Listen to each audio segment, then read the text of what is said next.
Nos estúdios da TV Correio da Manhã, a gente inicia mais um programa Na Mira com o Fernando Veloso. E a gente vai tratar de um assunto muito sério, um assunto que certamente interessa muito a você. No ano de 2020, no Rio de Janeiro, a cada 5 minutos, uma mulher é vítima de algum tipo de violência, física, psicológica, sexual, patrimonial ou moral.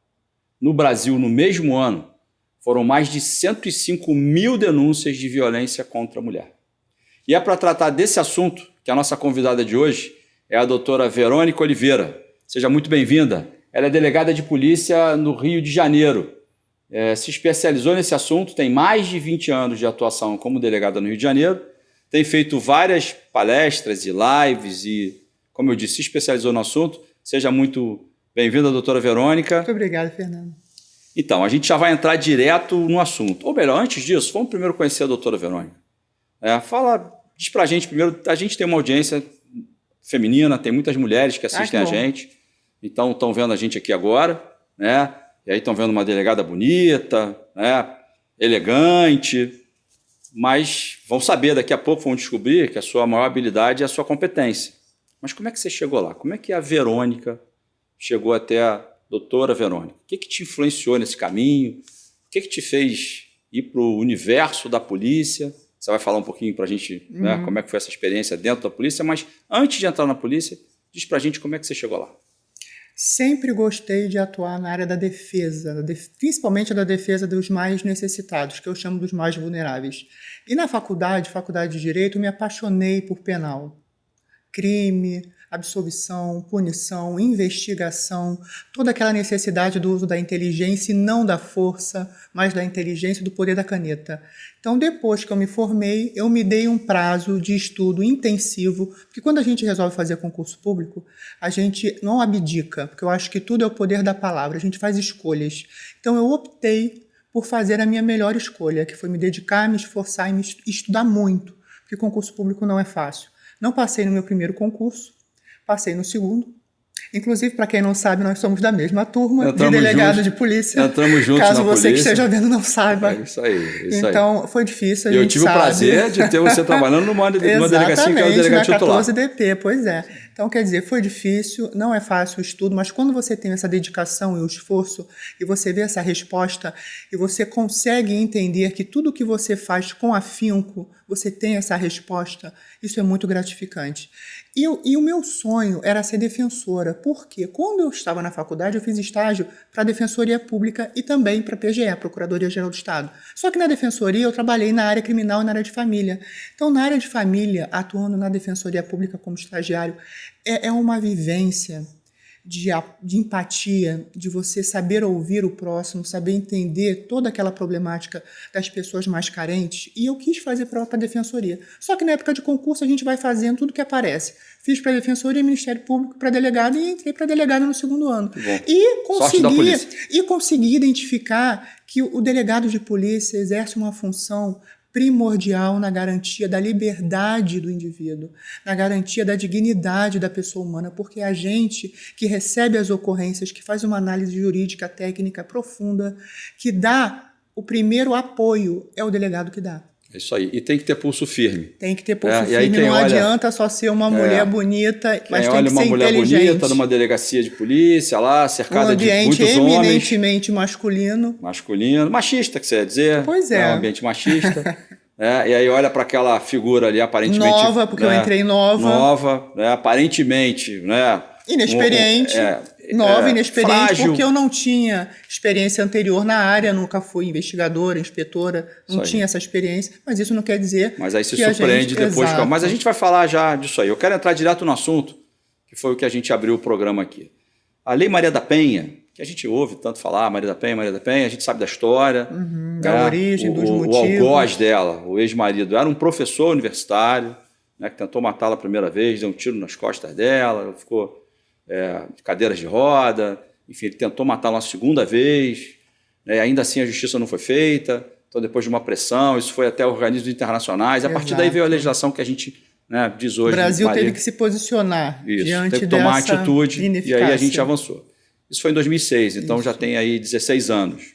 De lá para cá, muita coisa foi mudando, né? O que você acha? Primeiro, Como é que você acha que está a leitura das pessoas quanto à Lei Maria da Penha? Porque isso está toda hora no noticiário, está toda hora nas matérias. Você acha que mulheres conhecem a Lei Maria da Penha o suficiente para fazer valer os seus direitos? E mais ainda, você acha que os homens conhecem a Lei Maria da Penha para saber as possíveis consequências de atos, né, extremos, né, que a gente continua vendo bastante por aí ainda? O que acontece? Se você parar para analisar o antes e o depois do surgimento da Lei Maria da Penha, quando a gente tratava na delegacia de polícia a agressão de marido e mulher, tudo se resolvia como os próprios autores chegavam e falavam: não, isso tudo vai acabar em cesta básica. Então, à época, a metodologia da cesta básica imperava. Então, o que acontecia? Não ia dar em nada. Então, sempre houve agressão. Ambiente doméstico, familiar, a relação íntima de afeto é uma situação delicada. Pessoas diferentes convivem sob o mesmo teto. Então é difícil a convivência. Todos nós aqui sabemos que é difícil. Só que a violência, ela durante muitos anos, ela foi banalizada e naturalizada por conta da nossa sociedade, estruturalmente machista. Então a mulher é vista como um objeto, uma objetificação, uma propriedade do homem. Quem é que não lembra da época do dote? Dote, qual é a natureza jurídica do dote, se fosse numa prova oral? Coisa de defesa da honra, nos casos dos homicídios. Legítima defesa da honra é o ápice. Só homem tem honra. Então, quer dizer, olha quanto tempo. Olha o que a gente passou às mulheres antes da Lei Maria da Penha. Então, foi necessário um caso para surgir a lei. Então, a violência sempre houve. E é o que eu falo, tanto o homem quanto a mulher sabem o que é certo e errado e sabem o que é violência. Não venha me dizer que só violência física. Infelizmente, na delegacia a gente escuta muitas mulheres: não, mas ele não me bateu. Ele só pegou meu celular e jogou na parede. Ele só me ofendeu porque eu esqueci o arroz queimou. Ele chegou estressado do trabalho, hoje ele bebeu um pouquinho, ele não foi promovido. Quer dizer, justificativas que não justificam. As pessoas são agredidas verbalmente. A situação da violência patrimonial e sempre foi resolvido com cesta básica. Então a violência sempre houve. Havia os registros de ocorrência, só que era aquilo que acontece na delegacia. Juizado especial, termo circunstanciado, acabava em cesta básica. Então não havia prisão em flagrante, não havia punição, por isso que a violência se mantinha. Com a Maria da Penha, com a situação de um flagrante, as mulheres começaram a tomar conhecimento de que essa lei, que só tem uma tipificação, e recente, o descumprimento de medida protetiva é recente, essa lei... Vou te pedir para você explicar até a medida protetiva, porque a gente pode ter uma audiência que entende melhor o que trata disso. Vou falar. Assim, em poucas palavras, você dá para a gente uma conceituada de como é que as medidas protetivas acontecem e o que elas podem representar. A coisa mais importante que tem na Lei 11.340, a Lei Maria da Penha. Ela é uma lei assistencial, protetiva e que tem a função da criação dos juizados de violência doméstica. Nessa lei, se for lida com muita calma, e é importante a leitura, lá se define o que é ambiente familiar, ambiente doméstico e uma relação íntima de afeto. Lá se define o que é violência doméstica contra a mulher, que é uma violência contra o gênero feminino. Por isso que tem aquela discussão se o transexual pode ser vítima de violência doméstica e familiar, porque é uma violência contra o gênero feminino e não contra o sexo feminino. E nessa violência, que são essas 5 que você falou, física, patrimonial, moral, sexual, psicológica, que agora é crime, porque antes não era. Temos até o exemplo do stalking. Então a lei é ampla, ela é rica. E qual foi a cereja do bolo? As medidas protetivas de urgência, que são medidas de prevenção para combate, para coibir todo tipo de violência. Todos esses tipos que eu acabei de falar. Por quê? Porque a mulher tem o direito a uma vida digna, uma vida com liberdade, com o direito de ir e vir, com o direito de decidir, com ter seu comportamento, as suas crenças respeitadas. E as medidas protetivas de urgência, a vítima não precisa nem de advogado para ir na delegacia.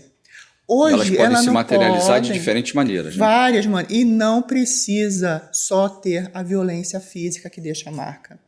A principal delas... A mulher que é vítima de violência psicológica, de violência moral, ou até de violência patrimonial, ela pode ser beneficiada, ser protegida, melhor dizendo, com uma medida protetiva. Agora eu queria, doutora, que você explicasse para a gente, assim, Dá uns exemplos de quais as medidas protetivas, para ficar bem didático para o pessoal. Existem 3 tipos de medidas protetivas. As que obrigam o autor do fato, as que protegem a integridade física e psicológica da vítima e dos seus dependentes, e as que protegem o patrimônio do casal e o patrimônio pessoal da vítima.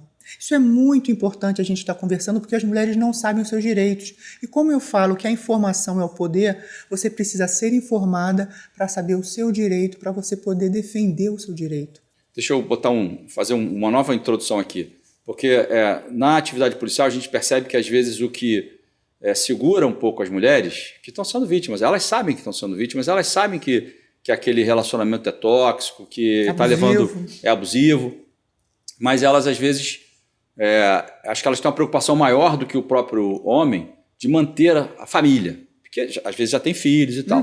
E aí ficam com receio, né, daquela união se dissolver, e aí vai ser delas? O sofrimento vai ultrapassar a pessoa dela, vai alcançar as crianças. E aí você falou de medidas aí que são medidas que me parece que elas têm o cunho de preservar, na realidade, a relação.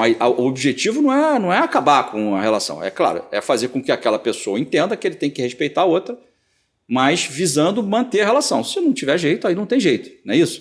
Acho que é importante a gente dizer isso para as mulheres, porque às vezes a culpa, né, acho que segura, a culpa é um freio que segura as mulheres e não deixa elas irem lá. Eu sei que eu estou fazendo, eu sei que eu estou correndo risco, eu já vi outros casos, isso pode acabar num feminicídio, mas ela fica ali como fazendo a mulher, como guardiã da relação. Ela acha que ela é salvadora da relação. A mulher carrega em si aquela necessidade de estar sendo a pessoa que ampara o casamento. Sem ela, o casamento desaba. Ela é a estrutura firme que mantém aquela família unida. Então, às vezes, a dependência emocional é pior que a financeira. O medo de você ir para a delegacia ou ir para pedir ajuda e ser revitimizada, ser desacreditada. A pessoa vai fazer uma denúncia, ao invés de ser amparada, o que falam para ela? Vem cá, mas por que isso aconteceu? O que você fez? Quando uma vítima de violência doméstica e familiar vai denunciar o fato, seja numa delegacia, seja para um familiar, seja para um melhor amigo, para aquela rede de apoio que a gente tanto fala, que mulheres não abandonem a sua rede de apoio. Quando ela vai fazer essa denúncia, a primeira pergunta que ela escuta é isso, ao invés de um apoio, de uma empatia, de um ouvido, de um abraço, de um acolhimento, que é a palavra-chave da Lei Maria da Penha, acolhimento. A Lei Maria da Penha é para acolher a mulher e seus dependentes através dessas medidas protetivas e não revitimizar a vítima. Doutora Verônica, a gente teve a primeira Delegacia das Mulheres no Brasil em 1985, se não me engano foi em São Paulo. De lá para cá a gente teve a Maria da Penha, a gente já teve uma lei, as medidas protetivas, teve uma série de evoluções, né? Essas medidas protetivas, uma das questões que eu acho que foi importante que ela trouxe foi obrigar o agressor a participar de programas de recuperação. Eu ia falar isso agora. Tá vendo? Porque a gente tem que ter um olhar para a vítima. Que você falou. É evidente que a gente tem que ter um olhar para a vítima. Mas também para a família. Mas para a família, para a preservação da família. O autor não vai resolver. Assim, a gente tem autores, a gente vai falar já, eu vou pedir para você falar para a gente sobre feminicídio. Mas a gente tem autores de tentativa de feminicídio que as mulheres estão aí para contar o que aconteceu. E a gente tem autores de feminicídio consumado, em que as mulheres não estão aí porque elas foram mortas. E aí, quando veio uma lei que já impõe isso, teve gente que criticou, porque a lei tem que cuidar da vítima e não do autor. A meu ver, eu acho que é uma crítica equivocada, porque não adianta a gente, claro que a gente tem que acolher a vítima, é claro que tem que ter uma rede de apoio, de proteção, de proteção, de tudo isso, mas a gente tem que... Eu vou falar números aqui, agora eu vou até te pedir o seguinte, eu vou dar uma paradinha para você respirar, eu vou trazer uns números aqui para dar dimensão para as pessoas da gravidade desse problema. Eu vou pedir para subir agora a imagem de um painel que o Instituto de Segurança Pública publicou, está em fonte aberta, só quem quiser ir lá no site do Instituto de Segurança Pública e consegue acessar. É o dossiê Mulher de 2021. Nesse dossiê, a gente vê lá, foi de lá que eu tirei essa informação, que a cada 5 minutos, aproximadamente no ano de 2020, uma mulher foi vítima de alguma violência. Em 2020, porque esse dossiê foi feito em 2021, com os dados compilados de 2020, 78 mulheres foram mortas e foram classificadas como feminicídio. 9 dessas mulheres possuíam medidas protetivas contra seus agressores. 78% desses autores, quer dizer, quase todos, quase 8 em cada 10, eram companheiros ou ex-companheiros, o que mostra para a gente que isso acontece no âmbito da casa, no âmbito do lar, no âmbito da residência, né? E olha isso, em 15 ocasiões dessas 78, quer dizer, 20%, né, praticamente, os filhos presenciaram o feminicídio da mãe. Né? Tem uns dados, eu estou passando, o pessoal pode estar olhando aqui também com a gente, que 74% ocorreram em ambiente residencial. Né? A gente tem aqui também o seguinte, foram mais de 2.000 registros de ocorrência, só que concederam medidas protetivas em 2020. Enfim, tem outros dados aqui que são levantados pelo Instituto de Segurança Pública através desse dossiê, estão ao acesso de qualquer pessoa, pode acessar lá. Mas o que eu estava te perguntando ainda há pouco era o seguinte, desde 85, que a gente teve a primeira delegacia da mulher, e aí pedi para você falar um pouco também da função das delegacias, dessa rede de acolhimento, mas o que você acha que mudou de lá para cá? O que a gente tem de diferente? Eu acho que a gente não chegou num lugar que a gente possa dizer que está confortável ainda. Não, ainda não. Ainda falta muito, mas eu acho que está melhor. A gente já saiu de um lugar houve muito avanços, ruim. Né? Houve avanços. O que você acha que mudou? Não reconhecer que houve avanços não é correto.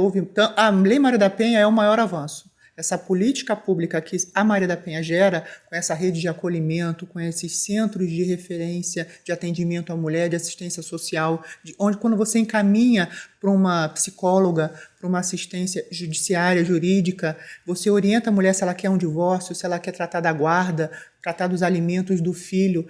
Quando acontece a violência, o que menos ela quer é falar da violência, ela quer uma solução para a violência. Ela quer cessar. A solução da violência é afastar o agressor, por mais que isso doa no primeiro momento. Até porque é o que você falou, a família, filhos. E às vezes a mulher ela é dependente economicamente. Como que ela fica? E pior, ainda pior o cenário. Imagina uma mulher dependente economicamente com um filho que veio de outro estado, que não tem ninguém aqui, não tem rede de apoio, não trabalha, fica só do lar cuidando do filho e é agredida dessa forma, de várias formas de violência. Ela vai fazer o quê? Ela procura a delegacia, vamos supor que ela não tenha nem condições de pagar um advogado, ao invés de procurar a Defensoria Pública, ela procura a delegacia. Fernando, eu falo uma coisa muito reiteradamente, delegacia e hospital funcionam 24 horas, então são lugares que você vai, não é porque você gosta, você não marca um encontro com ninguém numa delegacia de polícia e nem num hospital. Sim. Então o mínimo que se quer é que se chegue nesses lugares e que tenha o mínimo de um atendimento digno, porque a pessoa não vai para lá numa situação boa, nem mental e às vezes nem fisicamente. Agora, Verônica, vamos esse quadro aí, acho que tem muito mais coisa, né? Vou tentar acelerar um pouco aqui, porque a gente quer falar sobre outros assuntos, né? A gente quer falar sobre outros assuntos contigo, mas assim, para que essa rede de acolhimento, para que esse aparato que vem melhorando, vem sendo renovado, né? Desde os tempos em que a mulher era legalmente considerada uma posse do homem, né? Isso depende de uma coisa, que é a coragem, ou a manifestação, ou o movimento da mulher em denunciar, em procurar alguém. Então, e agora a gente não pode só dizer que só tem a delegacia para a mulher ir. Independentemente da delegacia e das especializadas, que são as DEANs, nós temos os disques de denúncia, sim, 190, 180...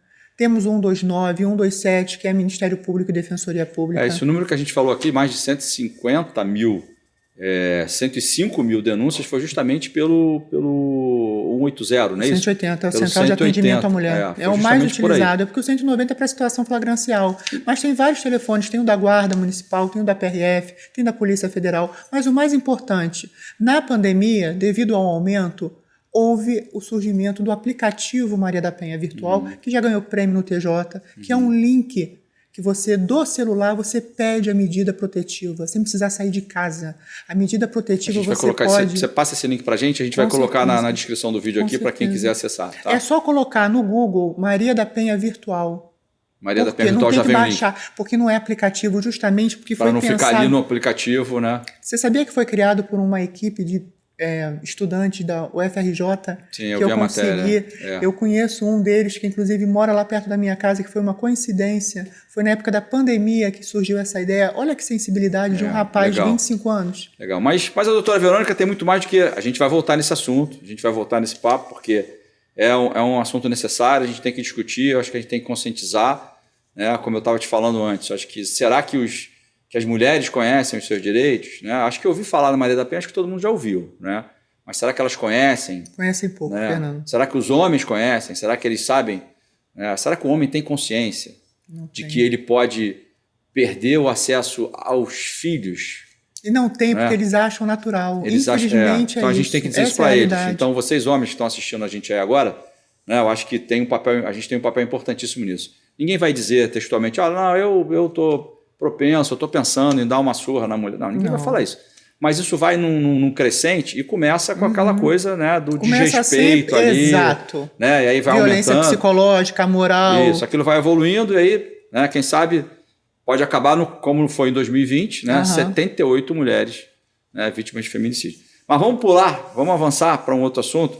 Você, na sua carreira, você passou em várias delegacias. Fala um pouco para a gente dessa tua história nas delegacias, conta um pouco qual a tua experiência, né, com o atendimento que você fez nessas delegacias, dificuldade que você teve, enfim, dá um panorama para a gente da história da Verônica na polícia. Não são 20 dias. São 20 anos, 20 anos não são 20 dias. Eu trabalhei muito na Zona Sul do Rio de Janeiro. Desses 20 anos, a metade deles foi na Zona Sul, do centro até Leblon e Ipanema, onde a gente trabalhou junto, inclusive. Consegui ir para Itaocara, fiquei 4 anos como titular em Itaocara, um lugar distante, 4 horas e meia de viagem. E naquela época eu ficava responsável por Itaocara, Cambuci e finais de semana, que são as centrais de flagrante, que é quando você toma conta de uma área maior. Eu cheguei a tomar conta de 5 cidades, Itaocara, Cambuci, Pádua, Miracema e São Sebastião do Alto. E cada região que você trabalha é uma vida diferente de rotina que você se depara. São outros crimes, é uma outra sociedade, são outros hábitos. É muito interessante, porque a cidade ela mostra que Zona Sul é diferente do interior. O centro do Rio é diferente da região do Sul Fluminense. São situações que a gente se adapta. Então isso é que é o apaixonante de ser delegado, porque você passa por várias cidades, conhece vários hábitos, várias pessoas. De Itaocara eu fui para Guapimirim, também fiquei 4 anos lá, ganhei vários títulos, vários reconhecimentos da sociedade. E uma coisa muito importante de se falar foi o surgimento dos conselhos comunitários de segurança. Sim. Isso é muito importante, Fernando. Quem não sabe, são reuniões mensais que a Polícia Militar, a Polícia Civil e representantes da sociedade, eles se unem, conversam apenas sobre questão de segurança pública da região onde moram. Isso é extremamente importante. Olha, a audiência da TV Correio da Manhã sabe sim, porque como eu sou entusiasta disso, quase todo programa, eu já entrevistei aqui, né, várias pessoas, que todo mundo citava isso, quase todo programa eu faço uma pausa e digo, vai lá no site do Instituto de Segurança Pública, no ISPRJ, tem as datas, inclusive. Exatamente, né? Não tem como você ficar de fora. Não tem como ficar de fora, tem conselhos que são mais ativos, né, mais atuantes. Infelizmente, tem municípios que os conselhos ainda não estão ativos, as pessoas não se mobilizaram. Isso é um grande problema, porque é a voz da sociedade, é a força da sociedade que tem ali, os membros natos. Na época de Itaocara não era conselho, era até café comunitário. Café comunitário, mas que aí depois forma um conselho. Né? Isso. Mas enfim, isso aí é bom, foi excelente você falar. Agora vamos falar de um outro assunto, que também é um assunto quente, é um assunto que interessa a todo mundo. É um assunto que interessa a todo mundo, que você teve uma passagem pela Operação Lei Seca. Foi. Você coordenou a Lei Seca. E aí, em 2019. Então teve uma época aí que a Lei Seca estava atrás de todo mundo aí, e a doutora Verônica... Estava na frente. A doutora Verônica estava ali, né? Literalmente. Mexendo as coisas. Conta pra gente como é que foi isso, com a experiência da Lei Seca. Foi uma experiência maravilhosa. Realmente foi um marco na minha vida, porque eu conheci pessoas, que são as pessoas com deficiência, que eu conheci realidades muito difíceis de você conseguir compreender a dificuldade que é de uma pessoa com deficiência viver na nossa sociedade. Porque o Rio de Janeiro, eu acho que o Brasil ele não está preparado para uma pessoa com deficiência. É o transporte, é você andar na rua, é você está falando das equipes da Lei Seca que fazem aquelas palestras. Isso, uma dificuldade. É espetacular. Nossa, aquilo ali foi a minha realização. Por quê? Quando eu fui para a coordenação da Lei Seca, eu fui a primeira mulher delegada, que geralmente eram coronéis e tenentes-coronéis à frente da Operação Lei Seca, porque em sua quase totalidade, além dos agentes da segurança do Segov, Secretaria de Governo, tinham os PMs que ficam na fiscalização, e a pessoa sempre associa a Lei Seca com parada de carro, bafômetro, multa, retirada da carteira, apreensão do veículo. Fiscalização. E esquece a prevenção, que foi o que eu tratei com mais afinco. O que eu procurei fazer? Eu procurei criar palestras de conscientização e rodar com os cadeirantes por todo o estado, para que eles contassem a experiência e o que levou aquelas pessoas a se tornarem PCDs, que foram todos vítimas PCD, pessoa com deficiência. Todos são vítimas de acidente por motorista alcoolizado. Então, cada pessoa com deficiência, cada palestrante PCD, quando falava, você via que a pessoa se conscientizava porque via. Claro. E a gente, além da palestra, a gente ainda interagia. Botava um óculos de simulação de embriaguez para você mostrar, através de uma simulação, como que o corpo fica, como que ele responde diante do consumo de bebida alcoólica, para mostrar que não é brincadeira. Olha, esse é um trabalho muito bacana. Eu vou fazer um breve comentário aqui. Eu estava na Cidade da Música há uns 3 anos atrás e tinha um evento lá. Estava com meu filho, levei meu filho, e tinha um pessoal da Lei Seca. Os cadeirantes estavam lá e eles eles iam abordar as pessoas que estavam no evento lá na Cidade da Música, né? E eles chegam assim, eu não falei nada, não me identifiquei, e eles chegaram e falaram assim, eu posso falar com o senhor só 2 minutinhos e tal? Eles são muito, muito habilidosos, né? E começaram a contar a história ali, eu falei assim, rapaz, eu só não me apaixono por você porque eu já estou apaixonado, entendeu? Porque a conversa que ele te traz, assim, a abordagem e a narrativa não é aquela coisa chata. Não é. Olha, você não deve beber, que se você beber, você vai bater, você vai morrer, você vai matar. Não é, porque isso, assim, isso é verdade. Isso é um fato. Isso é a mensagem, é o fato. Mas isso é uma abordagem que não dá resultado, que a pessoa já... né? Mas eles fazem isso de uma maneira lúdica, de uma maneira bacana. E assim, são cadeirantes, são pessoas que, olha, eu sou o resultado da falta desse olhar, né? Então é um trabalho. E é um trabalho que é bom que se diga que é feito para todas as idades, não são só para os adultos que dirigem, são feitos para crianças, em escolas ainda, adolescentes, pessoas que ainda não têm carteira. Isso é que eu entendo. E para aquelas pessoas que eu chamo que são aqueles motoristas viciados de que, quando bebem, aí é que eu fico mais responsável. Ando a 40 por hora, olho bem antes de atravessar a rua. Para que eu vou usar o cinto atrás? Sabe aquele antigo motorista que não precisa disso, tá tudo certo, já cansei de beber e nunca deu nada? É para esses que também a gente falava. Para tentar modificar, porque é difícil. Tá quando já está enraizado o negócio, difícil. Não é impossível, porque é tanto que a gente tem que fazer. Dá vontade da gente tomar um licorzinho, um vinhozinho do Porto. Não vai dizer que não dá, porque dá. Vontade dá. Só que é aquela questão. Tá com vontade? Então usa outra forma. Vai de aplicativo, de carro de aplicativo. Escolhe o amigo da vez. Escolhe uma vítima da vez. Eu brinco que quando vão 2 casais, vamos escolher quem é a vítima da vez. Exato. A gente dá um jeito de escolher lá e a vítima é a vítima. Doutora Verônica, vamos falar de um assunto. Você falou uma palavra aí no início.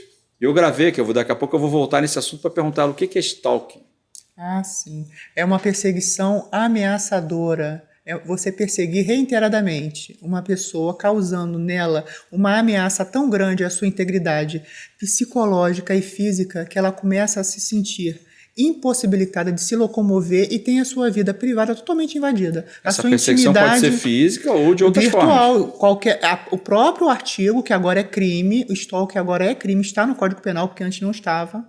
É crime e tem que ter certos elementos. Não é só perseguição física. Pode ser por WhatsApp, pode ser por qualquer rede social, e-mail. Ficar ligando toda hora. Mandar presentes insistentemente, deixar recadinhos na caixa de correio.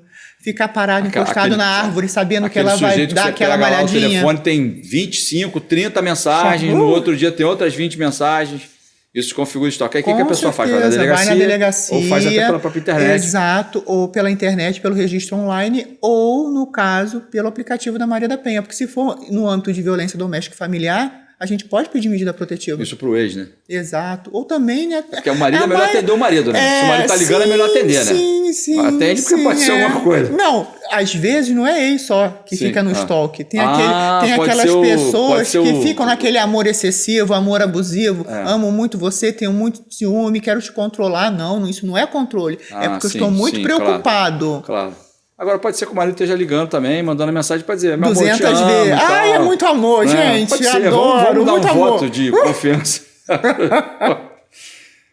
Você comentou comigo um assunto, aliás, você comentou numa das lives que você fez, um assunto que é o seguinte, é o estupro marital. Sim, falei isso na Marinha. Causou um rebuliço. Na Marinha. né? Então Imagina. você vai falar isso na TV Correio da Manhã agora, né? Um programa Na Mira com Fernando Veloso. Nossa, você não tem ideia. Que história é essa de estupro marital?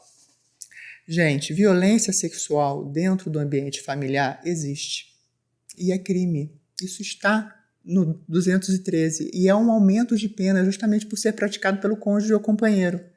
O que acontece? Vai especificando esse negócio. A pessoa, vê se você entende, a pessoa, quando está casado, tem o seu relacionamento de união estável, namorado, enfim, não é porque você casou que o débito conjugal se traduz numa obrigação de você satisfazer as necessidades do outro. Isso não é um dever carnal, isso não existe.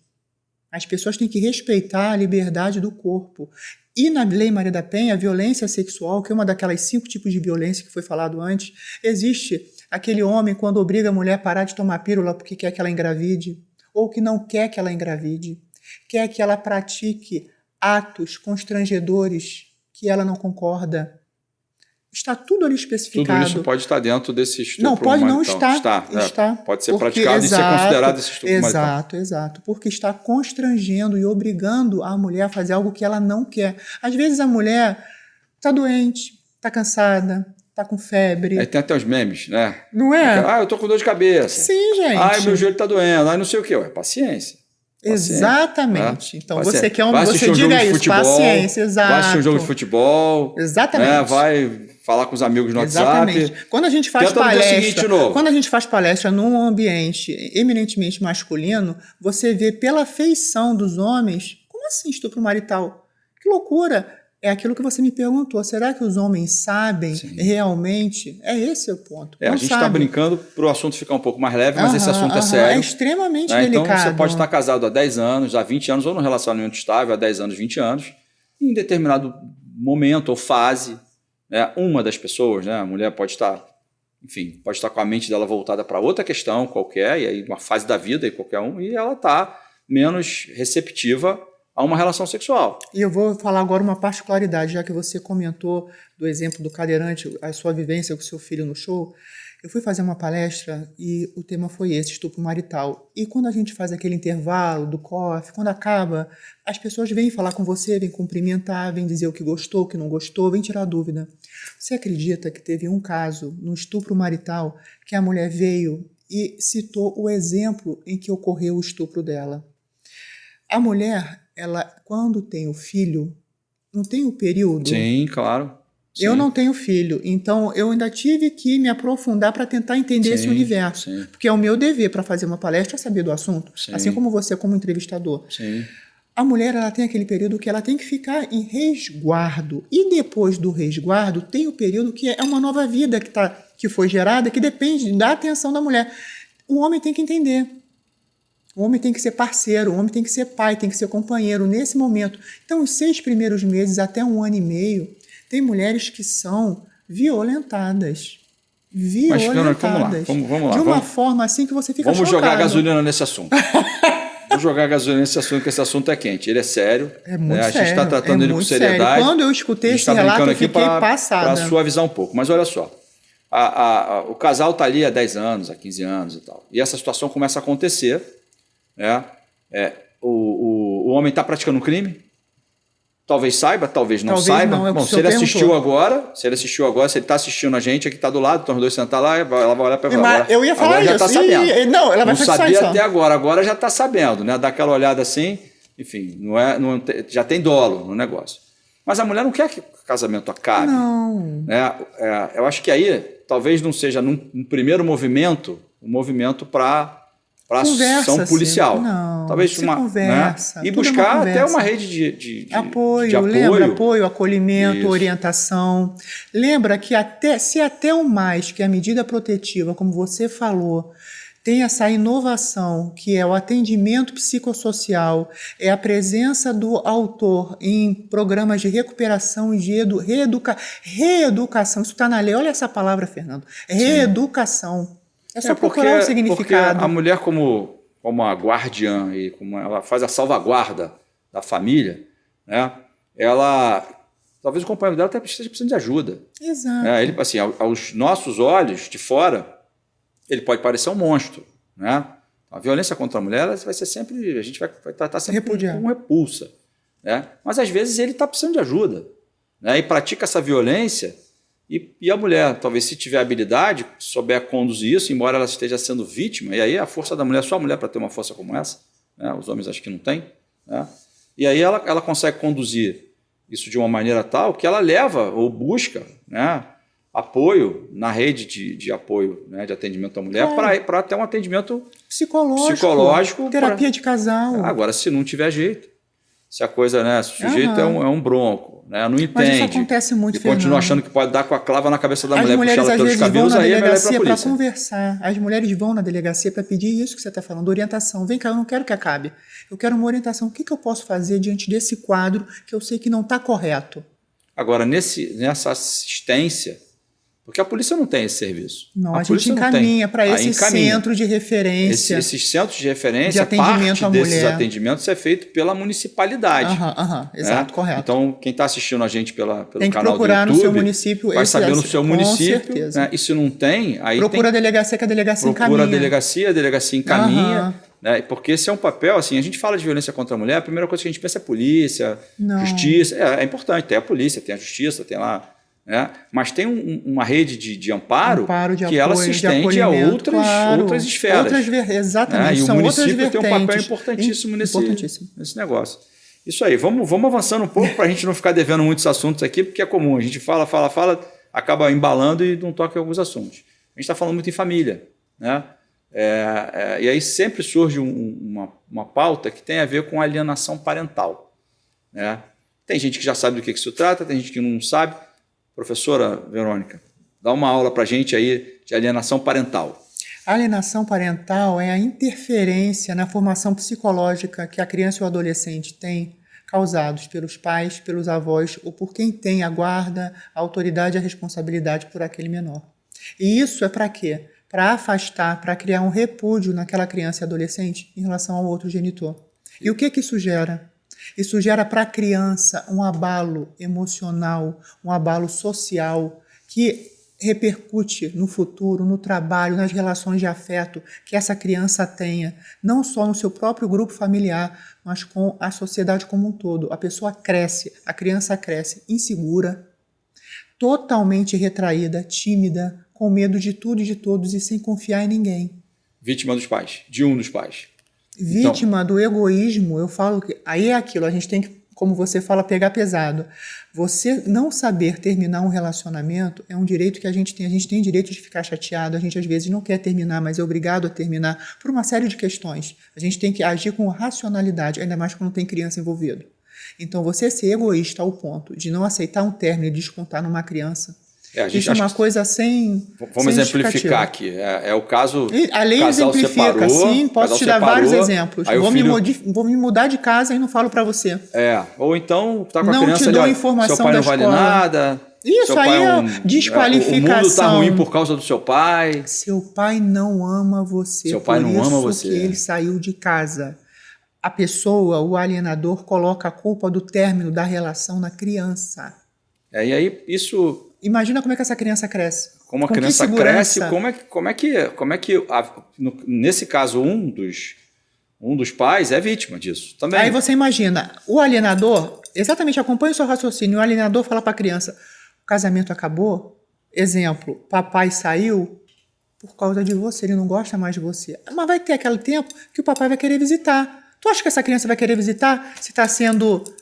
Toda hora a pessoa está falando, não, mas isso aqui está assim porque a culpa é sua, tá vendo? Ó, por causa de... Isso é horrível. Como é que as pessoas se defendem dessa alienação parental? Tem que procurar um advogado, tem que entrar imediatamente com ação na justiça, porque existe na lei medidas, advertência, multa, alteração da guarda, a guarda pode virar compartilhada, se altera até o domicílio da criança, se fixa cautelarmente um domicílio da criança. Existe uma série de medidas. Só não existe com a nova mudança a suspensão da autoridade parental, isso não existe mais. O pai e a mãe continuam com a sua autoridade, só que tem que haver essa punição. Por quê? Vamos botar o dedo nessa ferida aí, né? Porque o poder público vem e se apresenta para tentar resolver essa questão. E aí a forma de solucionar isso, o encaminhamento, é necessariamente passando pela criança. Sim, a criança é ouvida, tem toda uma oitiva ela tem que ser qualificada, ouvida, laudo biopsicossocial, quer dizer, ela passa por um psicológico. processo que, de certa maneira, pode causar mais dano, inclusive. Mais abalo psicológico. Então a gente, né, a pessoa que... por isso que eu falei botar o dedo na ferida, né? É um cenário lamentável, não?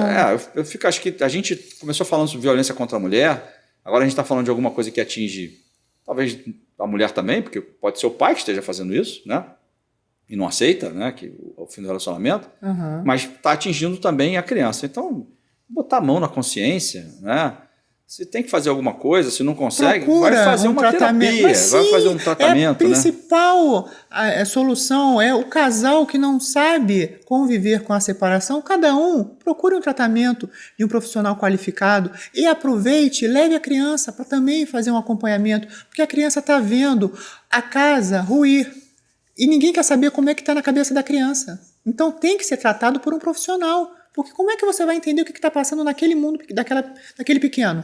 Como é que as escolas têm se comportado com esse tipo de questão dessa alienação parental? Porque isso em algum momento deve repercutir na escola. Porque a escola é um ambiente... Se a criança não tem a paz que ela precisa ter em casa, porque não tem.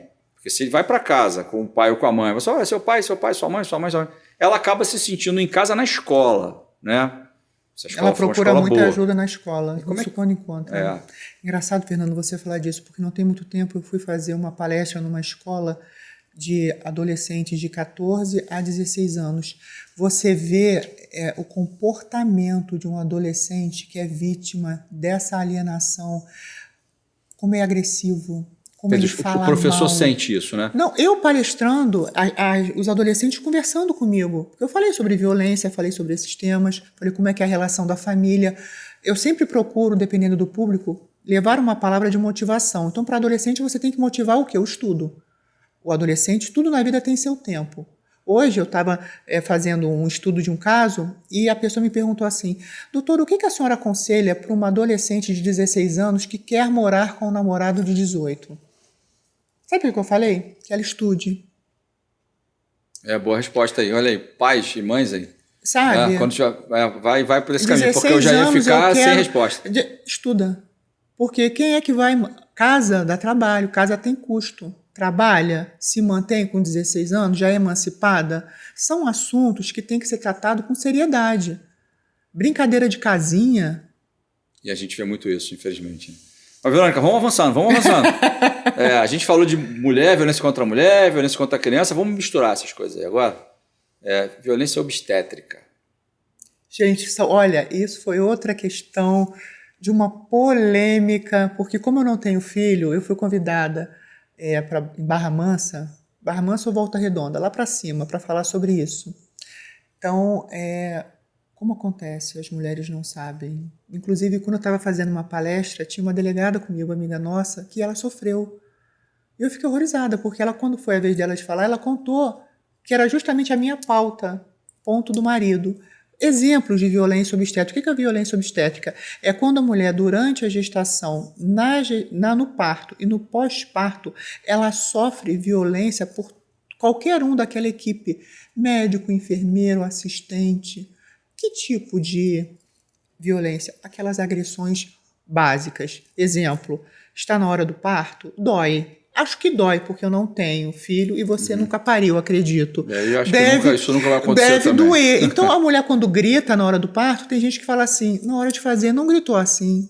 Já é a terceira vez que você tem filho, tá doendo, aí não Sério, sabe. Tem relato desse tipo de coisa?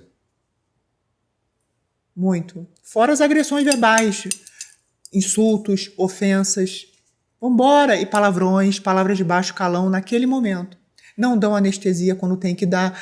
A episiotomia, o que é isso? É o corte do períneo para no parto vaginal ser mais fácil. Corta sem pedir autorização prévia. Não se tem um plano de parto. A mãe, a futura mamãe, não visita onde vai ter o bebê. Quem vai ser o médico? Qual vai ser a situação? Olha, eu quero isso, eu não quero a manobra de Cristélia. Aquela manobra que isso é proibido. Fazer força na barriga para dentro. Isso não pode. Isso é novidade. Fala de novo aí que essa aí eu não sabia. Pois é, quer dizer episiotomia que essa manobra de Christeller. Christeller. É aquela força que você faz na barriga. Não pode. Isso não... E nesse mundo médico...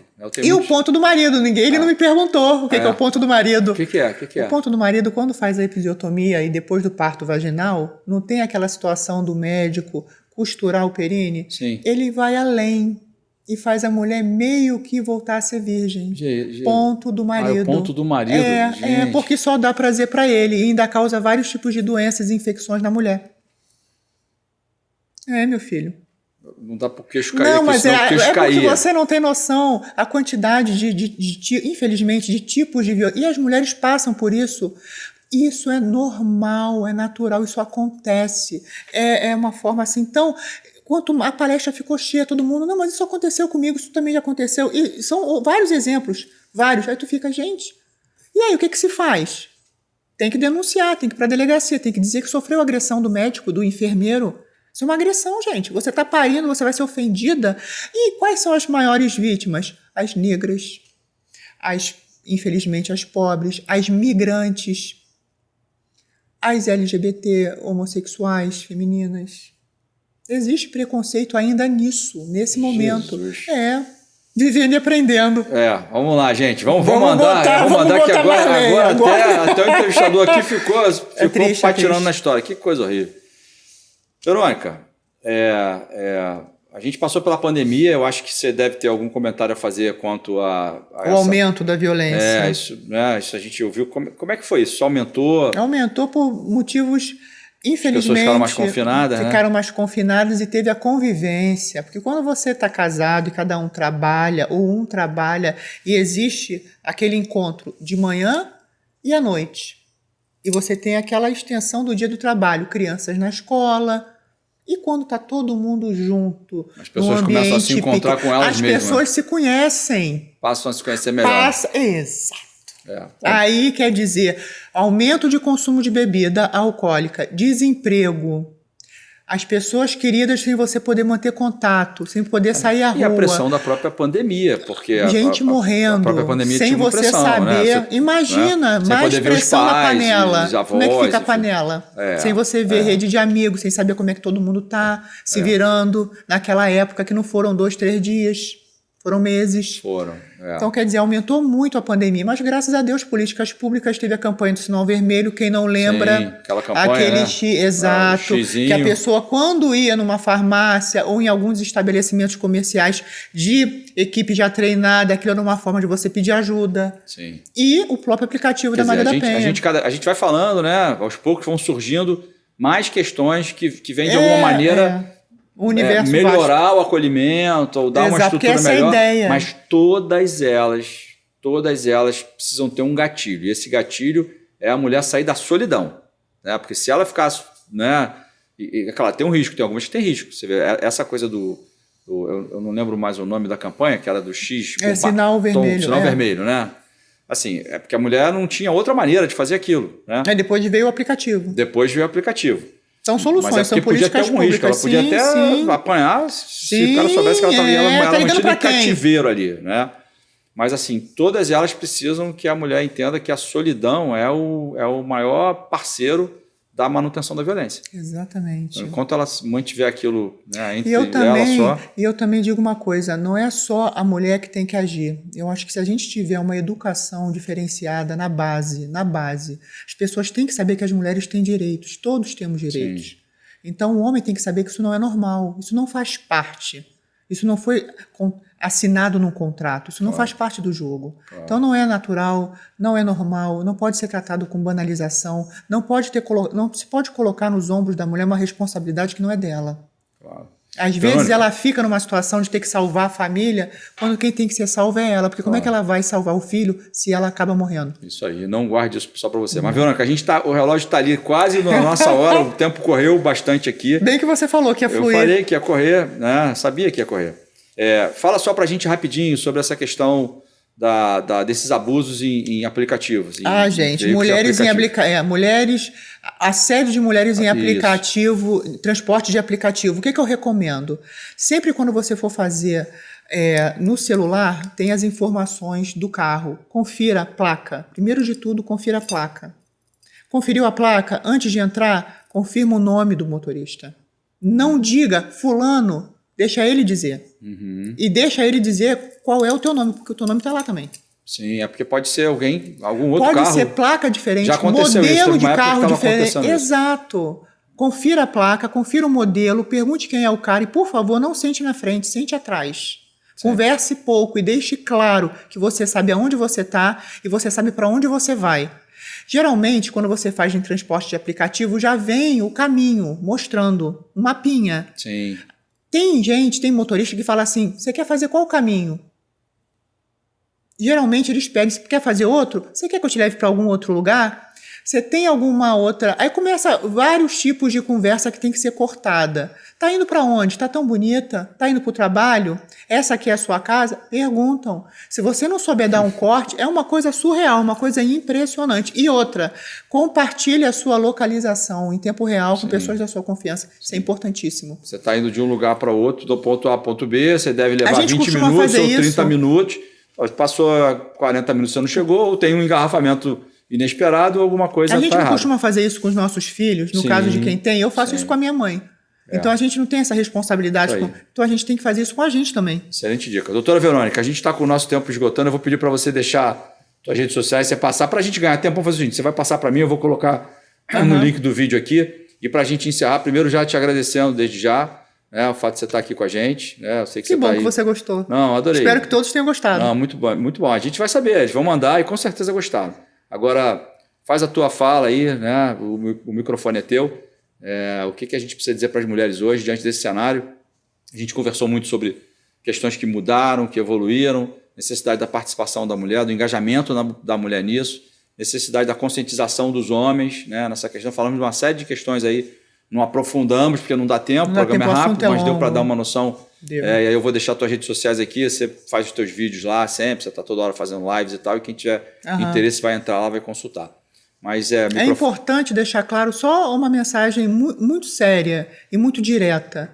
Você não é obrigada a passar pelo que você está passando se você está num relacionamento abusivo e tóxico. Você, para salvar a vida de alguém, você tem que primeiro salvar a sua vida. Assim como a gente faz quando entra num avião. E antes do avião decolar, a gente não tem aquelas instruções da máscara quando cai. Vocês já repararam que primeiro a gente tem que botar no nosso rosto, para depois botar em quem precisa? E assim tem que ser a vida. É isso aí. Maravilha. Gente, a gente vai ficando por aqui. Eu vou agradecer você que acompanhou a gente até aqui. Se você gostou, curte o vídeo, manda para o seu amigo, para aquela amiga sua que você acha que está tendo problema. Mas olha, eu vi alguma coisa que é interessante. Porque vou encerrar aqui, Verônica, com um ditado que vai denunciar um pouco a minha idade, mas tem uma história que diz, na briga de marido e mulher, a gente não mete a colher. Mete a colher sim, tá? É isso aí, gente. Obrigado, Verônica. Obrigado pela sua audiência. Ficamos por aqui. Acompanha a gente. Semana que vem tem outro programa Na Mira com o Fernando Veloso. E a gente encerra. Com o tradicional. O tradicional brinde. É isso aí.